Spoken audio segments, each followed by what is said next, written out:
Mega times news బులెటిన్ల ముందుగా headlines. ప్రపంచ పర్యాటక ప్రదేశమైన తాజ్మహల్ను కప్పేసిన మంచు దుప్పటి.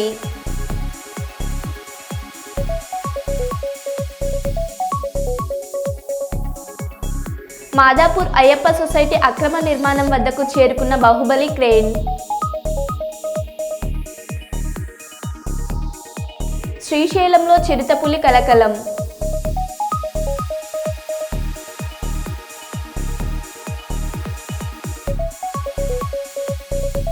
ఫార్ములా ఈ కేసులో విచారణ కోసం నందినగర్ నివాసం నుండి ఏసీబీ ఆఫీస్కు బయలుదేరిన కేటీఆర్.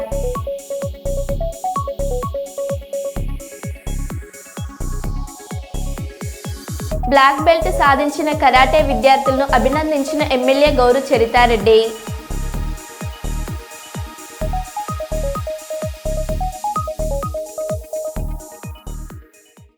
ఇక వివరాల్లోకి వెళ్తే, పాణ్యం మండల కేంద్రంలో గ్రామ సచివాలయం, రైతు సేవా కేంద్రం మరియు హెల్త్ సెంటర్ ప్రారంభోత్సవంలో ముఖ్య అతిథులుగా పాల్గొని ప్రారంభించిన పాణ్యం ఎమ్మెల్యే శ్రీమతి గౌరు చరితారెడ్డి.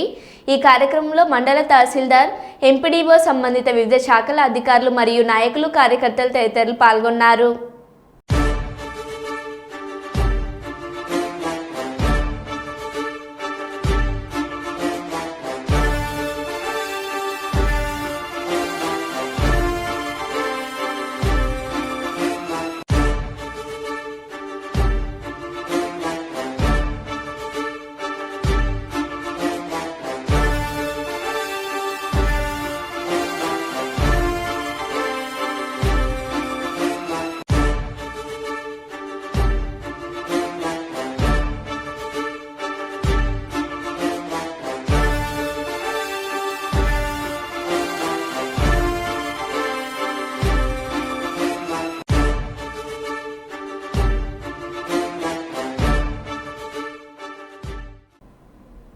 మాంటేసరీ స్కూల్లో నిర్వహించిన ఏబిఎన్ ఆంధ్రజ్యోతి సంక్రాంతి ముత్యాల ముగ్గు పోటీలలో గెలుపొందిన విజేతలకు బహుమతులు ప్రదానోత్సవ కార్యక్రమాల్లో ముఖ్య అతిథులుగా పాల్గొని బహుమతులు ప్రదానం చేసిన పాణ్యం ఎమ్మెల్యే శ్రీమతి గౌరు చరితారెడ్డి మరియు మాజీ రాజ్యసభ సభ్యులు పారిశ్రామికవేత్త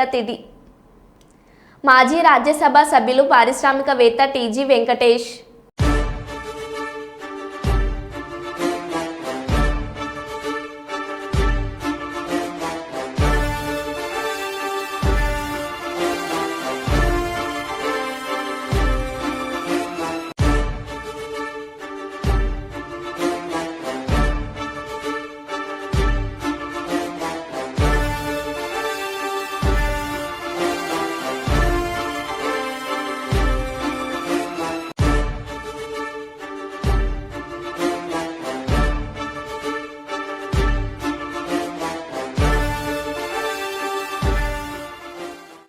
హన్మకొండ హైగ్రీవాచారి మైదానంలో ఆర్టీసీ ఎలక్ట్రికల్ బస్సులను ప్రారంభించనున్న కార్యక్రమంలో ఏర్పాటు చేసిన బ్యానర్లలో రాష్ట్ర డిప్యూటీ సీఎం బట్టి విక్రమార్క ఫోటోను మర్చిన అధికారులు.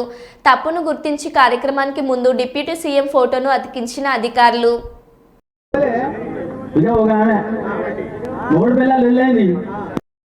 ఏం చేసినా ఎట్టున్నా కానీ మరి మహాలక్ష్మి పథకం అన్ని విధాలుగా, అంటే ఆసుపత్రికి పోవాలన్నా ఇంతకుముందు మన పల్లెల్లో ఉన్నటువంటి మామూలు చిన్న చిన్న డాక్టర్ల దగ్గరనే పెద్ద పెద్ద రోగాలకు మరి ఏదైనా బస్ కిరాయి లేదు, సగంగా వస్తాను. కాబట్టి ఒక చక్కటి పథకం మహాలక్ష్మి పథకం. మరి ఒక సంవత్సరం లోపలే 116 కోట్ల మంది మహాలక్ష్మి పథకం ద్వారా ప్రయాణం చేశారు. మా అక్కలు, మా చెల్లెలు, ఈ తెలంగాణ రాష్ట్రంలో ఉన్నటువంటి మరి మహిళా సోదరి అందరూ కూడా. అదేవిధంగా 4,000 కోట్ల రూపాయలు ఆదా అయింది వాళ్ళకు. ఏది టికెట్ కొనకుండా మరి 0 టికెట్ ద్వారా వారు ప్రయాణం చేసినందుకు ఓ చక్కటి పథకం మహాలక్ష్మి పథకానికి ఒకసారి సపోర్ట్ కొడదామా? చక్కటి పథకం కదా. బస్సు ఎక్కడ ఎక్కి బస్సు ఎక్కడ దిగినా, బస్సు ఎక్కడ దిగినా, బస్సు ఎక్కడ ఎక్కి బస్సు ఎక్కడ దిగినా, ఏ పల్లెల నుండి ఏ జిల్లకు పోయినా, ఏ పల్లెల నుండి ఏ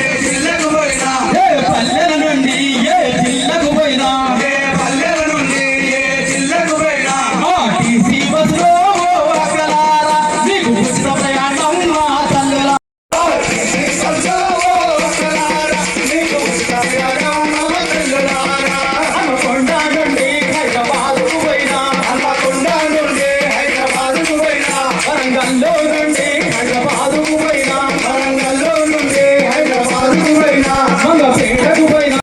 గత నెల 29వ తేదీన హైదరాబాద్లో Kiyo Japan Shotokan karate association India founder వారి ఆధ్వర్యంలో జరిగిన బెల్ట్ టెస్ట్ పరీక్ష 8 కరాటే విద్యార్థులు బ్లాక్ బెల్ట్ సాధించడం జరిగింది. పాణ్యం ఎమ్మెల్యే శ్రీమతి గోరు చరితారెడ్డి గారి చేతుల మీదుగా కరాటే విద్యార్థులకు సర్టిఫికెట్లు అందజేయడం జరిగింది. ఈ కార్యక్రమంలో మాజీ మార్కెట్ యార్డ్ చైర్మన్ పెరుగు పురుషోత్తం రెడ్డి, తెలుగు యువత రాష్ట్ర ప్రధాన కార్యదర్శి ప్రభాకర్ యాదవ్, కరాటే మాస్టర్లు గౌస్ శేఖర్, మునాఫ్, విద్యార్థులు లోకేశ్వరి, జగన్, మునాఫ్, మాన్విత్, అర్జున్, ప్రదీప్, ఫల్, నిజాముద్దీన్, జేసీ పాల్గొన్నారు.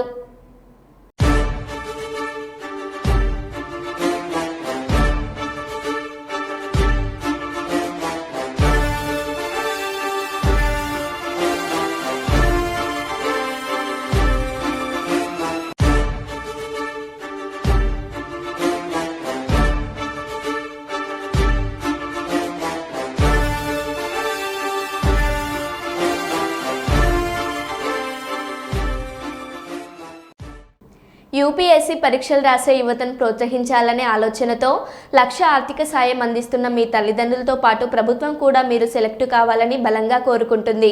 డిప్యూటీ సీఎం బట్టి విక్రమార్క. తెలంగాణ రాష్ట్ర ప్రభుత్వం తెచ్చుకున్నదే ఉద్యోగాల కోసం కాబట్టి నిరుద్యోగ యువతీ యువకుల్ని బాగా ప్రోత్సహించాలని, అంది వచ్చిన ప్రతి అవకాశాన్ని వదిలిపెట్టుకోకుండా ఉండాలనేటువంటి ఆలోచనతో యూపీఎస్సీలో కూడా మన యువత మంచిగా ప్రావీణ్యం చూపించి దాంట్లో విజయాలు సాధించాలి, దానికోసం మనం ప్రోత్సహించాలనేటువంటి ఒక ఉన్నతమైనటువంటి ఆలోచనతోనే ఈ కార్యక్రమాన్ని తెలంగాణ ప్రభుత్వం చేపట్టడం జరిగింది.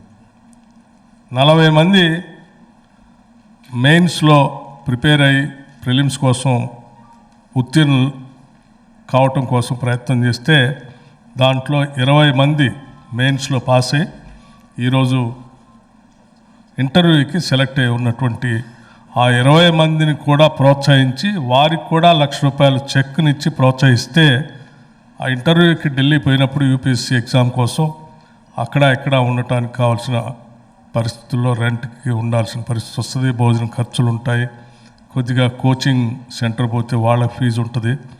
సో వీటన్నిటికి కూడా కొంత వెసులుబాటు కల్పించడానికి రాష్ట్ర ప్రభుత్వం నుంచి ₹1,00,000 చెక్ వాళ్ళకి అందిస్తే ఎటువంటి ఇబ్బంది లేకుండా దృష్టి అంతా ఇంటర్వ్యూ మీదనే పెట్టడానికి ఉపయోగపడుతున్నటువంటి ఒక ఉన్నతమైన ఆలోచనతో తిరిగి మళ్ళీ ముఖ్యమంత్రి గారు మంత్రిమండలి ఆలోచన చేసి కేవలం మెయిన్స్ వాళ్ళకే కాదు ఇంటర్వ్యూ పోయే వాళ్ళకు కూడా మనం ప్రోత్సహించాలని చెప్పి ఆలోచనతోనే మరొక ₹1,00,000 చెక్ను వారికి అందించాలనేటువంటి ఆలోచనతో ఈ కార్యక్రమాన్ని ఇక్కడ ఏర్పాటు చేశాం. అందులో భాగంగా ఈరోజు ఆ 20 మంది ఈరోజు ఇంటర్వ్యూకు వెళ్తూ ఉంటే రాష్ట్ర ప్రభుత్వం తరఫున మేమంతా గర్విస్తూ ఉన్నాం. ఈ 20 మంది యూపీఎస్సీ ఇంటర్వ్యూలో పూర్తిగా సంపూర్ణంగా విజయవంతులై అందులో సెలెక్ట్ అయ్యి వస్తే నిజంగా తెలంగాణ రాష్ట్రానికి అంతకంటే కావాల్సింది ఏమీ లేదని కూడా సంతోషిస్తాను. సో ఇది తెలంగాణ ప్రజలకి ఇక్కడ నుంచి మిమ్మల్ని ప్రోత్సహించి పంపిస్తే యూపీఎస్సీ సెలెక్ట్ అయితే సరే మన రాష్ట్రానికి వచ్చేవాళ్ళు రాష్ట్రానికి వస్తారు, దేశంలో ఎక్కడున్నా కానీ మా ప్రభుత్వం మమ్మల్ని ప్రోత్సహించి యూపీఎస్సీలో సెలెక్ట్ కావటానికి సహకరించింది కాబట్టి నా రాష్ట్రాన్ని నా ప్రభుత్వాన్ని కాపాడుకుంటూ ఏ స్థాయిలో ఎక్కడున్నా కానీ ఈ రాష్ట్ర ప్రయోజనాల కోసం మంచి మనసుతో మీ ప్రయత్నం కూడా మీరు చేస్తారనేటువంటి ఆశ ఆలోచన మా అందరికీ ఉంది. అందుకోసమే మిత్రులారా మీ అందరికీ మీ తల్లిదండ్రులు ఎంత ఆశపడతా ఉన్నారో మీరు సెలెక్ట్ కావాలని ఈరోజు రాష్ట్ర ప్రభుత్వ అధినేతలుగా మేమంతా కూడా ఆశపడతా ఉన్నాం మీరందరూ సెలెక్ట్ కావాలని. అదే మా అందరికీ ఉన్నటువంటి బలమైనటువంటి కోరిక. విశాఖ వాసుల విజయవాడ హైందవ శంకరావంలో హిందూ దేవాలయాలకు స్వయం ప్రతిపత్తి కల్పించాల్సిందే అని భారీ బహిరంగ సభ ఏర్పాటు చేసుకున్నారు. ఈ సందర్భంగా విజయవాడలో హైందవ శంకరావంలో డిక్లరేషన్ ప్రకటించిన విహెచ్పి కృష్ణా జిల్లా గన్నవరం మండలం కేసరపల్లి హైందవ శంకరావంలో డిక్లరేషన్ ప్రకటించిన విహెచ్పి ఆలయాలకు పూర్తి స్వయం ప్రతిపత్తి ఇస్తూ చట్ట సవరణ చేయాలి. హిందూ దేవాలయాలు ఆస్తుల వ్యవస్థలపై దాడులు సరికాదు, చట్టవిరుద్ధంగా దాడులు చేసే వారిపై కఠిన చర్యలు తీసుకోవాలి. వినాయక చవితి, దసరా వేడుకల్లో ఆంక్షలు విధించడం తగదు. ఆలయాల్లో పూజలు, ప్రసాదాలు, కైంకర్యాలు భక్తి శ్రద్ధలతో చేయాలి.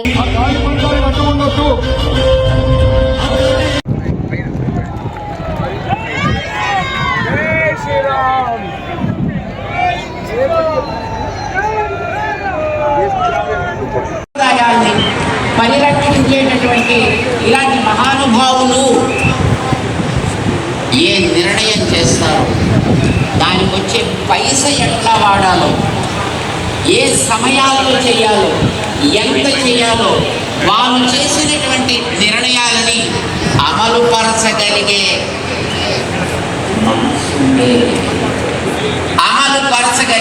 కాలేజీ రోజుల్లో అందరూ తనను ప్రత్యేకంగా చూస్తుంటే హీరోలా ఫీల్ అయ్యే వాడిని ప్రముఖ నటుడు చిరంజీవి పేర్కొన్నాడు.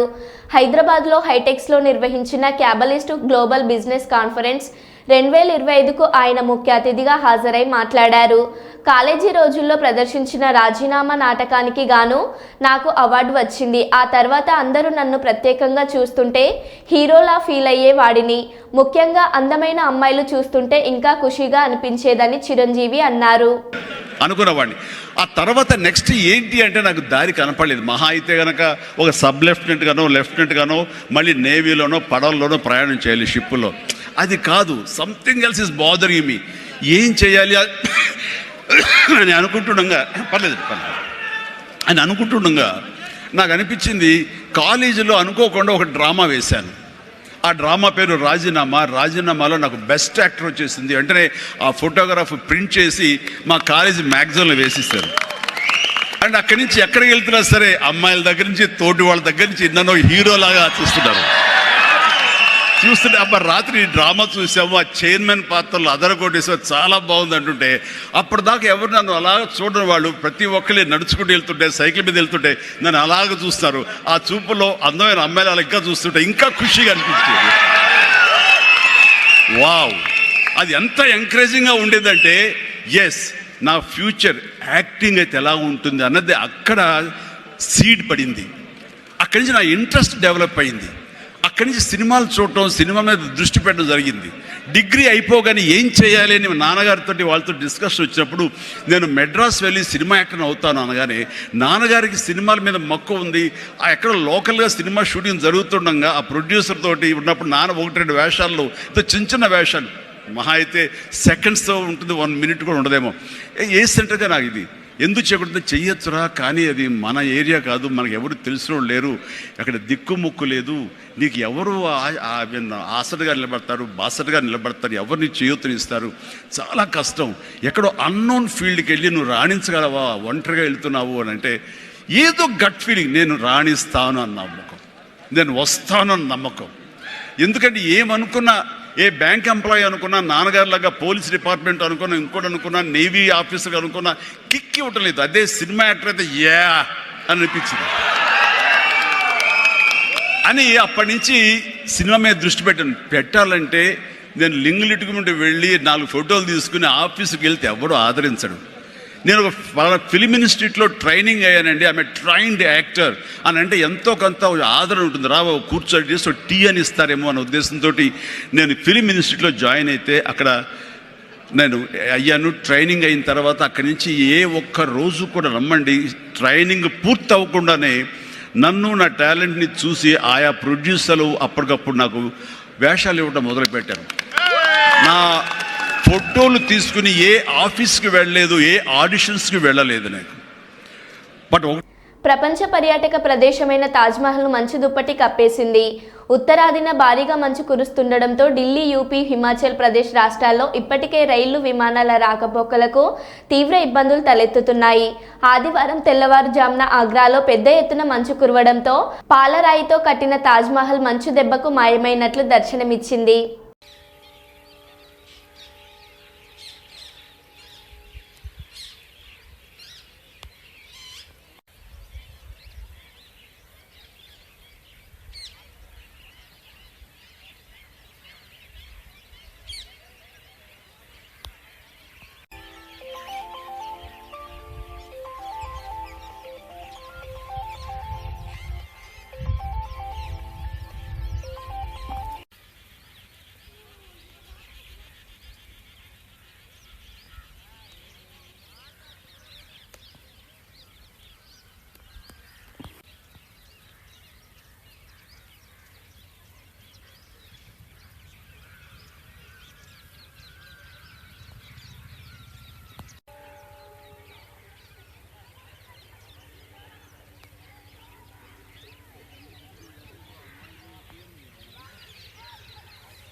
మాదాపూర్ అయ్యప్ప సొసైటీ అక్రమ నిర్మాణం వద్దకు చేరుకున్న బాహుబలి క్రేన్. మాదాపూర్ అయ్యప్ప సొసైటీలో అక్రమ నిర్మాణం కూల్చివేస్తున్న హైడ్రా అధికారులు. ఉదయం 10:30 గంటల నుంచి ఒక మిషన్తో అక్రమ నిర్మాణాన్ని కూల్చివేస్తున్న హైడ్రా అధికారులు మధ్యాహ్నం 2 గంటలకు మాదాపూర్ అక్రమ నిర్మాణం వద్దకు చేరుకున్న బాహుబలి క్రేన్. రాత్రి వరకు బాహుబలి క్రేన్ సహాయంతో 6 అంతస్తుల భవనం నేలమట్టం చేయనున్న హైడ్రా అధికారులు.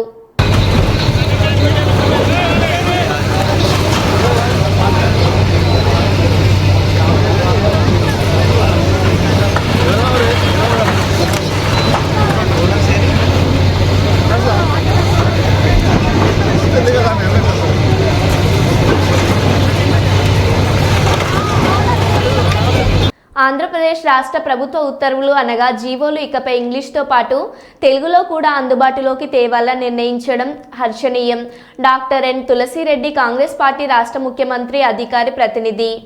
రాష్ట్ర ప్రభుత్వ ఉత్తర్వులు అంటే ప్రభుత్వ జీవోలు ఇక మీదట ఇంగ్లీష్ భాషతో పాటు తెలుగు భాషలో కూడా అందుబాటులోకి తేవాలని రాష్ట్ర ప్రభుత్వం నిర్ణయించడం చాలా హర్షణీయం. కాంగ్రెస్ పార్టీ ఈ నిర్ణయాన్ని స్వాగతిస్తూ ఉంది. దేశంలోనే తొలి భాషా ప్రయుక్త రాష్ట్రం ఆంధ్రప్రదేశ్. రాష్ట్రంలో 90% పైగా ప్రజలు తెలుగులో మాట్లాడతారు. అటువంటి రాష్ట్రంలో ఇంతవరకు ప్రభుత్వ జీవోలు తెలుగులో అందుబాటులో లేకపోవడం అనేది చాలా దురదృష్టకరం, చాలా శోచనీయం. ఎందుకంటే ప్రభుత్వ పాలనలో జీవోలు అనేవి కీలక పాత్ర పోషిస్తాయి. అటువంటి జీవోలు అందరికీ అర్థమయ్యే భాషలో, తెలుగు భాషలో, మాతృభాషలో లేకపోవడం అనేది చాలా గర్హనీయం. ఏది ఏమైనా ప్రస్తుత ప్రభుత్వం తీసుకున్న నిర్ణయాన్ని కాంగ్రెస్ పార్టీ స్వాగతిస్తూ ఉంది.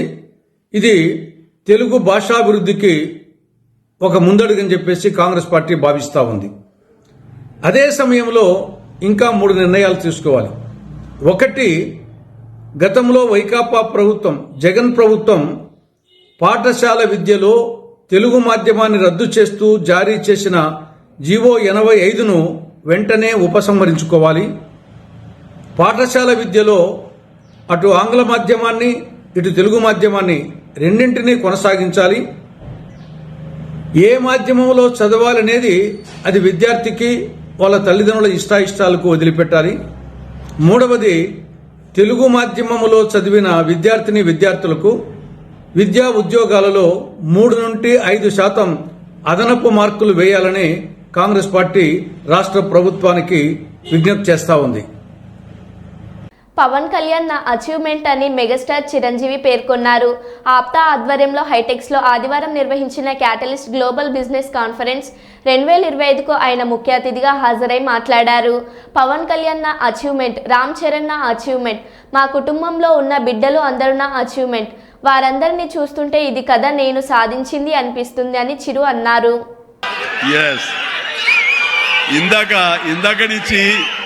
ఇందాక నుంచి చాలా చెప్తూ నా అచీవ్మెంట్స్ గురించి చెప్పాను. Pawan Kalyan is my achievement. Ram Charan is my achievement. నా ఫ్యామిలీలో ఉన్న అందరు బిడ్డలు అందరూ కూడా నా అచీవ్మెంట్. వీళ్ళందరూ చూస్తుంటే ఇది కదా నేను సాధించానని. మొన్న పవన్ కళ్యాణ్ ఇంటికి వచ్చినప్పుడు ఒక మాట అన్నాడు, అన్నయ్య నీకు ఒక మాట అనేవాడికి గుర్తుందా అని. ఏమన్నానరా, మన ఇంట్లో ఇంతమంది మీరందరూ ఉన్నందుకు, నాకు ఈ అవకాశం భగవంతుడు ఇచ్చినందుకు ఇది నాతో ఆగిపోకూడదు. ఒక రాజ్ కపూర్ ఫ్యామిలీలో ఎంతమంది ఎలా ఉన్నారో ఆ రకంగా మరొక రాజ్ కపూర్ ఫ్యామిలీ మన మెగా ఫ్యామిలీ అవ్వాలి అని నువ్వు చెప్పావు. ఈ రోజున చూస్తుంటే తలుచుకుంటే నీ మాట ప్రభావం, నీ మాట మంత్రంగా ఈరోజు పనిచేసి మన ఫ్యామిలీలో ఇంతమంది 90 ఉన్నావు, 10 మంది దాకా ఉన్నావు అంటే కనుక నీ మాట పవర్. ఎందుకంటే నువ్వు చాలా నిష్కల్మషంగా అంటావు, అనేదో కన్విక్షన్తో అంటావు, అందులో ఎలాంటి పొల్యూషన్ ఉండదు కాబట్టి దానికి బలం ఎక్కువ అన్నయ్య. మంచి మనసుతో అంటావు, పాజిటివ్తో అంటావు అని కళ్యాణ్ బాబు అంటే అవును కదా అనుకున్నా. తెలియకుండా అదే ఒక పత్రిక కపూర్ ఫ్యామిలీ ఆఫ్ సౌత్ అంటూ మా గురించి ప్రస్తావించినప్పుడు, భగవంతుడా, ఇది మా గొప్పతనం కాదు, నువ్వు ఈ ప్రజలు, నా అభిమానులు, ఈ ప్రేక్షకులు మమ్మల్ని ఆదరించారు కాబట్టి మేము ఈ స్థాయిలో ఉన్నాము. అనుకున్నది ఆ రకంగా సాధించగలిగాము అనిపిస్తుంది. అండ్ గతంలో ఎప్పుడు నేను ఏ సభలోనూ ఇంత మనసిప్పి మాట్లాడుకోలేదు. అది మీతోటి నేను మనసిప్పి మాట్లాడుకునేంత ఆప్తుల మధ్య ఈ ఆప్తా సంస్థ సంబంధించి నా గుండెని టచ్ చేశారు. అందుకనే లోపల నుంచి అది తన్నుకొచ్చింది కాబట్టి మనస్ఫూర్తిగా నా కుటుంబ సభ్యులతోటి, నా వాళ్ళతోటి నేను మాట్లాడుతున్నట్టుగా అనిపిస్తుంది. అండ్ మీరు ఎప్పుడు నా పిఏను నేనే తీసేశాను, దానికి వివాదం ఏముంది? ప్రభుత్వానికి కానీ టీడీపీ పార్టీకి కానీ చెడ్డ పేరు వస్తుందంటే నా సొంత పిల్లల్ని కూడా పక్కన పెడతా. అతనికి నేను జీతం ఇస్తున్నా. 2-3 సార్లు ఇది మంచి పద్ధతి కాదని హెచ్చరించాను. ఏపీ హోంమంత్రి అనిత. ఇంక దానికి పెద్ద వివాదం ఏముంది?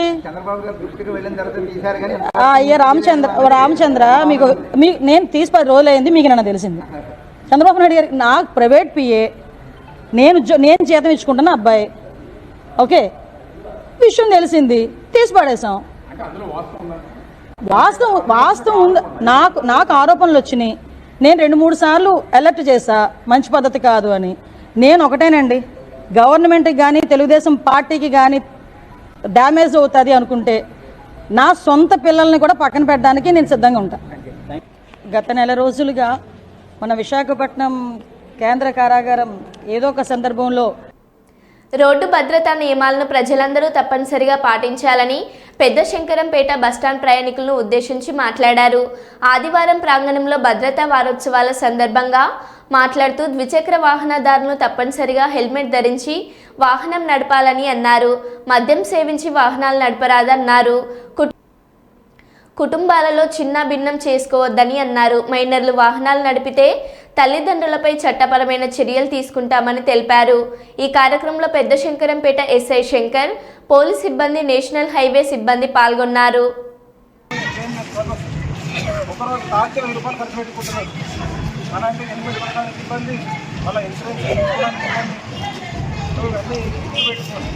మనకి ఎట్లుంటుందంటే నొప్పి వచ్చినప్పుడే ఏదైనా పెయిన్ వస్తే డాక్టర్ కావాలని పోం కదా. సో ఇది కూడా అంతే, మనకి యాక్సిడెంట్ అయ్యి కూడా డైరెక్ట్గా స్టేట్కి వెళ్ళిపోతారు. హైవే ఉన్న స్టేట్కి వచ్చినట్టు ఏం చేస్తారు?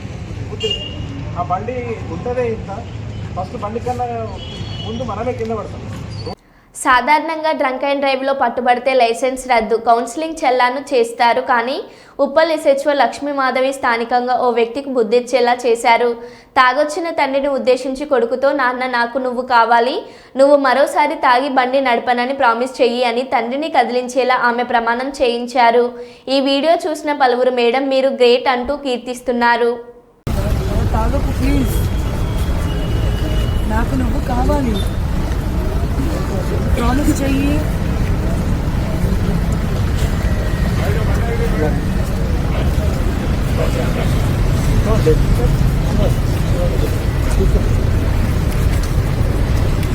Okay friends, happy happy happy happy.